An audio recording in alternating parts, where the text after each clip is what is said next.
Perhatikan skema berikut. Wujud zat dan perubahan wujud zat ditunjukkan pada pilihan. Nah, kita perhatikan nomor 3 itu padat ke nomor 3 itu melebur, berarti nomor 3-nya itu zat cair. Kalau nomor 3 zat cair, berarti nomor 4 itu adalah zatnya gas. Nah, sekarang yang melepas kalor dan yang menerima kalor. Membeku itu melepaskan kalor, mengkristal juga melepaskan kalor, berarti jawabannya yang B. Sebuah balok kayu yang massa jenisnya 0,75 gram per cm kubik terapung di atas air yang massa jenisnya 1 gram per cm kubik. Jika volume balok 12 cm pangkat 3, volume balok yang tercelup di dalam air adalah. Untuk soal ini kita selesaikan menggunakan rumus gaya apung ya, yang diketahui di soal kan massa jenis bendanya 75/100 atau 0,75 gram per cm kubik. Massa jenis airnya 1 gram per cm kubik, volume bendanya 12 cm kubik. Yang ditanya adalah volume benda dalam zat cair. Nah, di sini karena bendanya mengapung, maka nanti gaya apungnya itu sama dengan berat bendanya. Jadi gaya apung itu kan rumusnya Rho GV. Ini volume benda dalam zat cairnya. Berat benda itu rumusnya rho benda dikalikan gravitasi dikalikan volume benda. Berarti kita bisa mencari volume benda di dalam zat cair sama dengan ini, dicoret aja ya gravitasinya. Nah, ini rho-nya rho fluida, yang di sini rho-nya rho benda.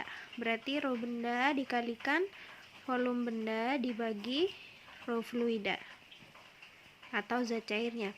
Rho bendanya di situ 75/100, volume bendanya 12 dibagi rho fluidanya. Fluidanya di sini air, berarti dibagi 1.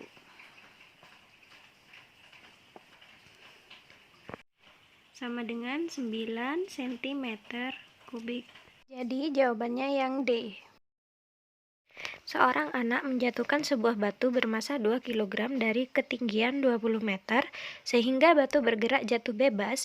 Jika percepatan gravitasi 10, energi kinetik batu jatuh sejauh 5 meter dari posisi awalnya adalah.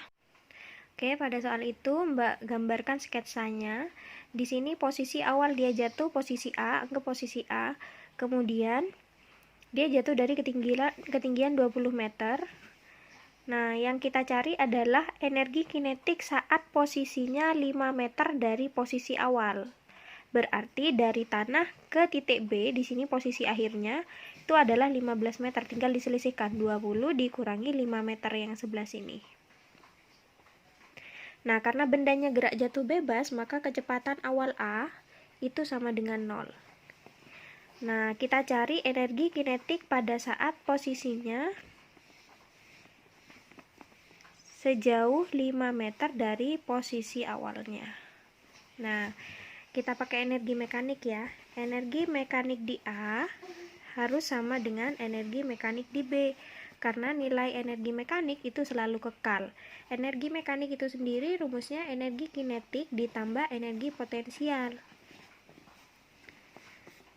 Sama dengan energi kinetik B ditambah energi potensial B.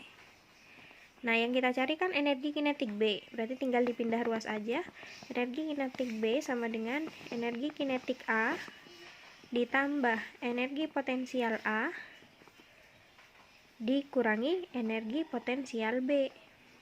Nah, energi kinetik A rumusnya setengah M VA kuadrat ditambah energi potensial A berarti M G HA dikurangi M G HB. Nah, berarti di sini setengah, massa bendanya itu kan 2 kg, kecepatan A 0 ditambah 2 dikalikan 10 dikalikan ketinggian A-nya di sini 20 meter. Berarti 20 dikurangi massanya 2, gravitasi 10, ketinggian B-nya dari dasar ke titik B itu adalah 15. Berarti di sini sama dengan 0 ditambah 400 dikurangi 300, berarti energi kinetiknya sebesar 100 Joule. Jadi jawabannya yang A. Perhatikan gambar di bawah ini, pemain sirkus A yang beratnya 800 Newton berdiri pada jarak 1 meter dari ujung papan P, dan pemain B yang beratnya 400 Newton berada pada posisi seperti gambar. Jika pemain A berjalan sampai P, maka agar papan tetap seimbang, pemain B harus bergeser sejauh. Oke, kita perhatikan pembahasannya di sini. Berat orang A itu 800 Newton. Lengan orang A itu 1 meter terhadap papan, kemudian berat B itu 400 Newton. Kita cari lengan B-nya dulu. Nah, ini bab pesawat sederhana ya. Rumusnya itu kan WA dikalikan LA sama dengan WB dikalikan LB. Berarti cari lengan B-nya sama dengan WA dikali LA dibagi WB, nanti hasilnya 2 meter. Nah, ini kalau jaraknya A-nya itu 1 meter. Nah, pertanyaannya itu kan, jika A bergeser ke P sejauh 1 meter, berarti kondisi kedua, lengan A-nya itu jadi 2 meter, bukan 1 meter lagi. Maka B harus mundur seberapa jauh, kan seperti itu ya, agar tetap seimbang. Nah, di sini tinggal diganti aja, lengan B-nya sama dengan WA dikalikan LA dibagi WB. WA-nya tadi 800, LA-nya jadi 2 meter, dibagi 400, berarti nanti orang B itu harus bergerak ke belakang sejauh 4 meter kalau ingin seimbang, karena syaratnya seimbang itu ruas kanan dan kiri harus menghasilkan nilai yang sama. Jadi WA dikali LA itu harus sama dengan WB dikali LB. Nah, WA-nya tadi 800, LA-nya di sini pindah jadi 2 meter lengan A-nya.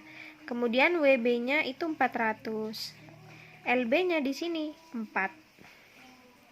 Berarti di sini kan 1600.